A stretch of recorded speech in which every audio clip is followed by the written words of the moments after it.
بھارت کی جانب سے پانی چھوڑے جانے پر دریائے راوی تباہی مچانے لگا۔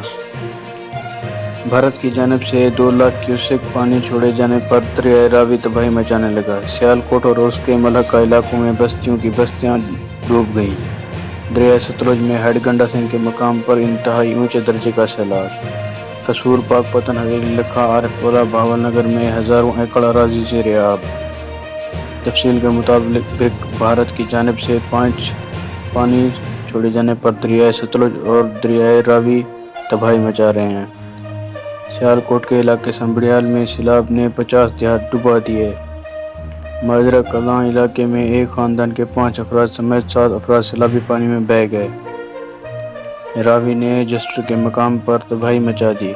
راوی میں گزشتہ رات سے 1 لاکھ کیوسیک پانی کا اضافہ ہو چکا ہے، جس سے درجنوں دیہات میں پانی داخل ہو گیا اور ہزاروں ایکڑوں پر کھڑی فصلیں تباہ ہو چکی ہیں۔ نارنگ منڈی کے سرحد علاقوں میں دریائے راوی بکھر گیا، سینکڑوں ایکڑ اراضی زیر آب۔ متاثر اور متعدد دیہاتی زیر آب آ گئے۔ دریائے ستلج میں ہیڈ گنڈا سنگھ کے مقام پر 2,53,000 کیوسیک کا ریلا تباہی پھیلا رہا ہے۔ ضلعی انتظامیہ نے متاثرین کے لیے انخلاء کا عمل تیز کر دیا۔ کھڈیاں خاص اتر سنگھ کے مقام پر دریائے ستلج میں پانی کی سطح 23 فٹ سے تجاوز کر گئی۔ دریائے ستلج میں پاک پتن کے مقام پر 1 لاکھ کیوسیک کا ریلا گزر رہا ہے۔ ضلعی انتظامیہ نے دریا سے ملحقہ آبادیاں خالی کرنے کے لیے مساجد میں اعلان کروا دیا ہے۔ عارف والا میں درجنوں دیہات زیر آب آ گئے۔ لوگ مال مویشی کو لے کر نقل مکانی کر رہے ہیں۔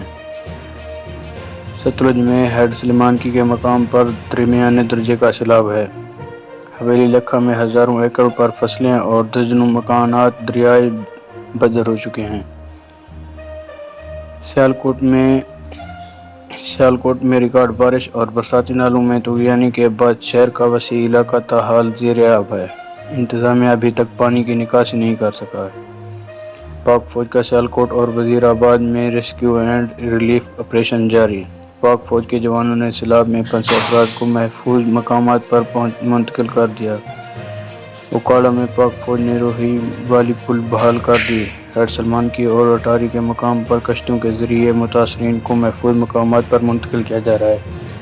مزید اپڈیٹ کے لیے ہمارا چینل سبسکرائب کریں، بیل آئیکن دبا دیں تاکہ آنے والی تازہ ویڈیو کی نوٹیفیکیشن آپ کو آسانی سے مل سکے۔